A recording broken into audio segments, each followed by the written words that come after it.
नमस्कार साथियों, मैं दीपक कुमार उर्फ मोहम्मद दीपक कुमार। पहले तो आप इस फर्जी बाबा की बात सुनिए। नमाज पढ़ना ही गलत है, चाहे सड़क पे हो, चाहे मस्जिद में हो, चाहे कहीं हो।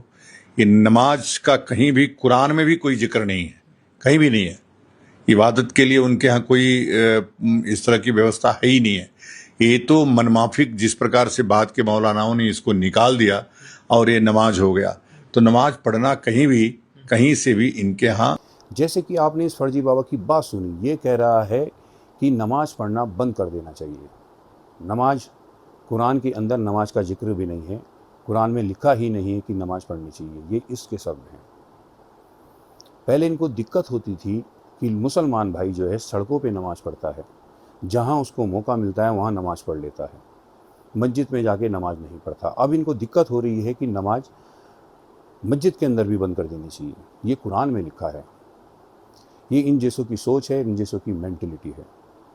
मैं आपको इतना बता दूं, जितना इस देश के अंदर दुष्कर्म बच्चों के साथ, जितना इस देश के अंदर गंदे काम होते हैं, ये बाबा लोग करते हैं। जितने भी ये बाबा हैं, हमारे देश का माहौल सच में इन लोगों ने बहुत ज़्यादा ख़राब कर रखा है। आप हिस्ट्री उठाकर देख लीजिए, जितने बाबा हैं, जितने बड़े बड़े बाबा हैं, बाबा राम रहीम हो गया, आसाराम बापू हो गया, सब ने जेल काटी है, सब जेल के अंदर रहे हैं ये।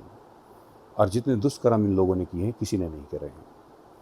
इन लोगों का काम कुछ नहीं है। इन लोगों का काम सिर्फ और सिर्फ देश में दंगे कराने का, हिंदू मुसलमान करने का, मुसलमानों के ऊपर बार बार उंगली उठाने का, मुसलमानों को बार बार बदनाम करने का।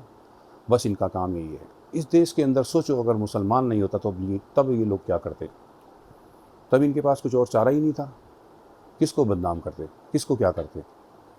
इन्होंने सिर्फ और सिर्फ मुसलमानों को बदनाम करने का काम कर रखा है, मुसलमानों के लिए जहर घोलने का काम कर रखा है। जब भी ये मौका मिलता है, कुछ ना कुछ ये मुसलमानों के लिए बोलते रहते हैं। और जितने जितने गंदे काम और जितने दुष्कर्म ये बाबा लोग करते हैं, उतना कोई नहीं करता। मैं अपने देशवासियों से इतना कहना चाहता हूँ, हमारा भगवान ऊपर बैठा है, जिसने ये पूरी सृष्टि बनाई है, इस सृष्टि की रचना की है। आप उसको मानिए। ये इंसान हैं, ये दोगले इंसान हैं। आपने इन जैसे बाबाओं को भगवान मान रखा है और इनकी पूजा करते हैं, इनको मानते हैं। उस भगवान को नहीं मानते जिसने आपको पैदा करके नीचे भेजा है। तो मेरा सीधा सिंपल सा कहने का मतलब ये है कि इन जैसे बाबाओं की बातों में ना आइए, क्योंकि ये हमारे देश का माहौल सच में बहुत ख़राब कर रहे हैं, हिंदू मुसलमान कर। अगर बाबाओं की बात करी जाए तो मेरी नज़र में सिर्फ प्रेमानंद महाराज जी ऐसे हैं जो कायदे की, जो सबके हित की बात करते हैं। उनकी नज़र में कोई हिंदू नहीं, कोई मुसलमान नहीं। उनकी नज़र में सिर्फ और सिर्फ एक इंसान है। जो इंसान अच्छे काम करता है, उसको वो उतना ही मानते हैं, उतना ही उसको प्यार देते हैं, क्योंकि वो कभी किसी इंसान में भेदभाव नहीं करते। कायदे में तो देखा जाए, वो ही ज्ञान का भंडार है। हम लोग अगर उनके पास जाते हैं, उनको मानते हैं, तो कोई दिक्कत वाली बात नहीं है, क्योंकि वो किसी भी तरह का कोई ऐसा बयान नहीं करते, किसी के भी खिलाफ ऐसा शब्द का इस्तेमाल नहीं करते जो इंसान को ठेस पहुँचे और उसको बुरा लगे। तो मैं खुलकर कहता हूँ प्रेमानंद महाराज जी के बारे में कि सच में वो एक सच्चे बाबा हैं, सच्चे सनातनी हैं। आप बहुत समझदार लोग हैं। हमारे भगवान को पूजिए, जो हमारे भगवान हैं। इन जैसे बाबों की बातों पर ना आइए। नमस्कार।